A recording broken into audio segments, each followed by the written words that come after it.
नमस्कार मंडळी, तुझ्या सोबतीने या मालिकेचा जबरदस्त प्रोमो आता समोर आलाय. त्या प्रोमोमध्ये असं आहे, नुपूरच्या सासूबाईंना आता चक्कर येते. त्यामुळे नुपूर आता प्रसंगावधान पाहून लगेचच तिथे जो थालीमध्ये लाडू असतो, देवाचा प्रसादाचा लाडू, तो तिच्या सासूबाईंना भरवते. तेवढ्यातच आता नुपूरची जी वहिनी आहे ती समोर येते आणि म्हणते, अरे बापरे, अपशकुन झाला. हे असं कसं देवाचं प्रसाद ह्या नुपूरने भरवला म्हणून.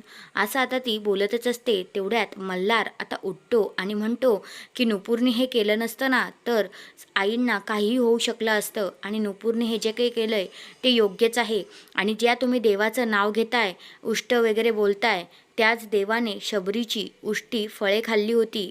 तर असं आता तो मल्हार इकडे त्या बाईला सुनावत असतो. तर हा आहे तो जबरदस्त प्रोमो. मल्हारने पुन्हा एकदा नुपूरची साईड घेतलेली असते आणि तायडी तिथेच असते. धन्यवाद.